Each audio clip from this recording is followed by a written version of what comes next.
Bismillahirrahmanirrahim. Yang makanan haram itu ada dua. Satu, haram barangnya, seperti bangkai, seperti apa lagi, daging babi misalnya. Nah, ini makanan ini haram, haram barangnya yang haram. Yang kedua, barang itu menjadi haram karena dengan cara yang haram mendapatkannya, jadi haram juga. Ini barang-barang halal sebujurnya. Ini beras, nasi halal, daging sapi halal. Cuma cara mendapatkannya dengan cara yang tidak halal, maka barang itu pun jadi kada halal. Nah, kita dapat daging, dapat nasi dengan cara mencuri. Padahal nasinya itu halal, cuma caranya kada halal, akhirnya jadi kada halal.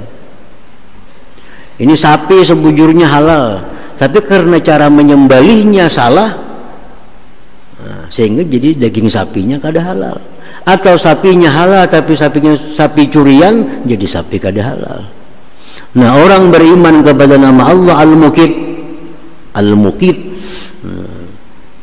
kada mau makan untuk menjaga tubuhnya kecuali dari makanan yang halal itu.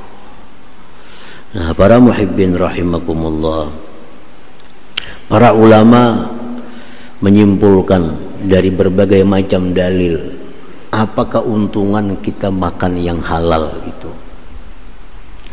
Ujar mereka menyimpulkan, yang pertama, makanan yang halal itu munawwirul qulub, menerangkan hati kita. Orang nang kada pendapatan, orang nang pembabal, nah, makan itu harus dengan makan nang halal, maka hatinya akan jadi terang, otaknya akan jadi cerdas. Munawwirul qulub, makanan yang halal itu menerangi hati seseorang. Yang kedua, ujar para ulama, makanan yang halal itu faidahnya adalah husulut taufik, menghasilkan kegemaran untuk ibadah. Karena tubuh kita diisi yang halal, yang halal, yang halal, datang taufik Allah. Dengan taufik itu segala ibadah menjadi ringan dilakukan.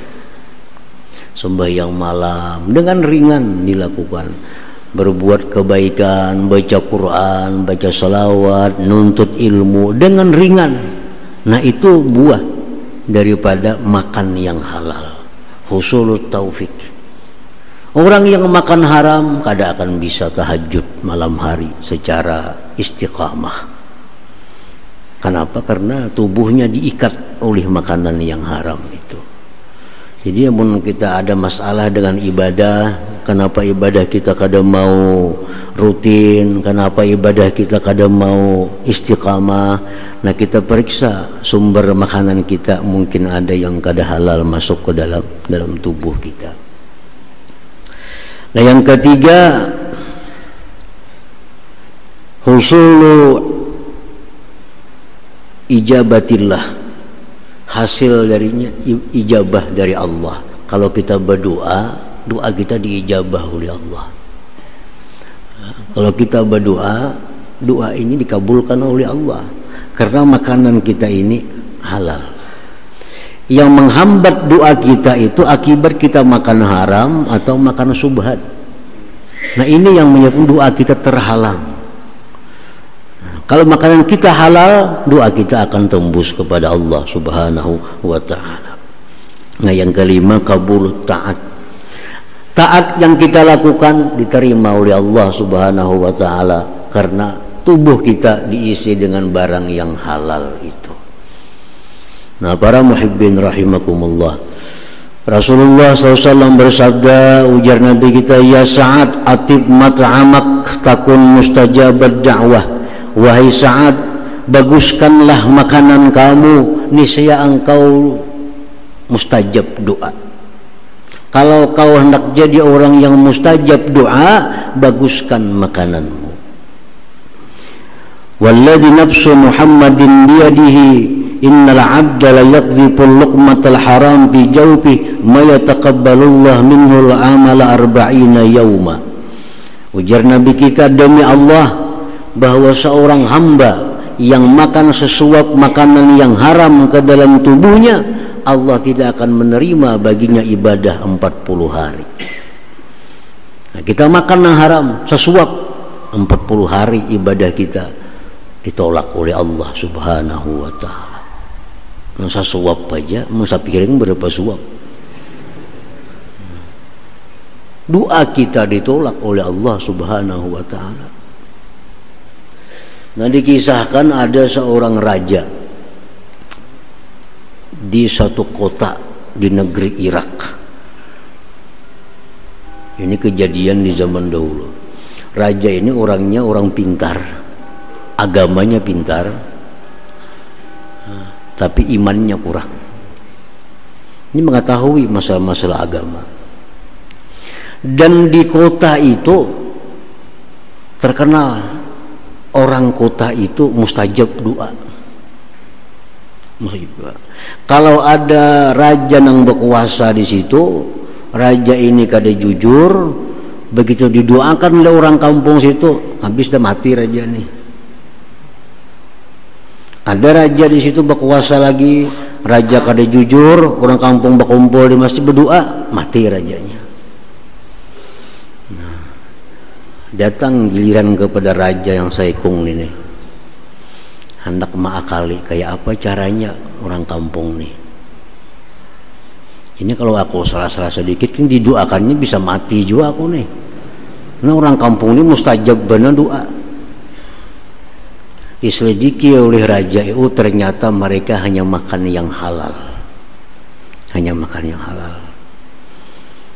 Nah, lalu si raja ini maulah pengumuman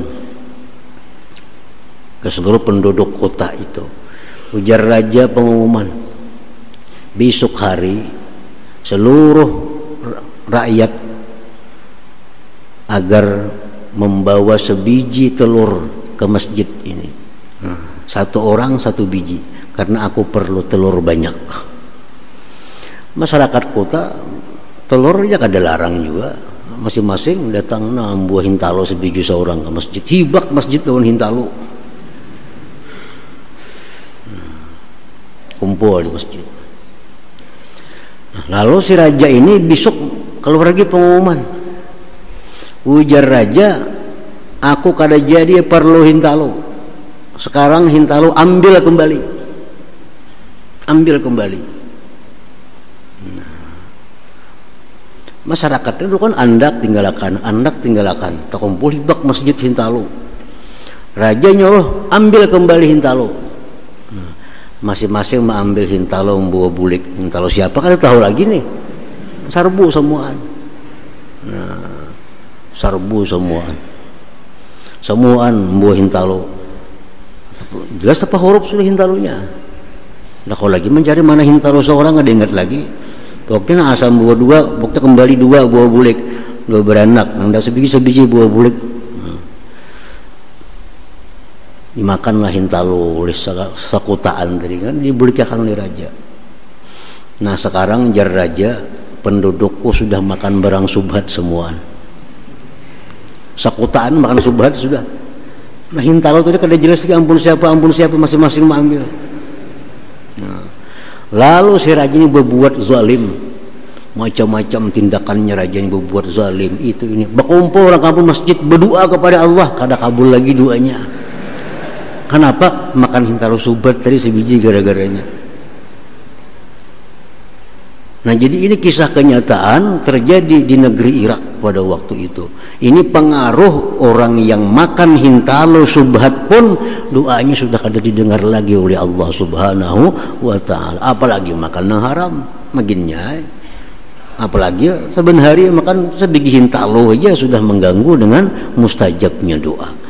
Nah, jadi orang yang beriman kepada nama Allah Al-Muqit, dia akan suka memberi makan orang lain, dan dia tidak akan makan, tidak akan memasukkan makanan ke dalam tubuhnya kecuali makanan yang diizinkan oleh Allah Subhanahu wa taala, yaitu makanan yang halal.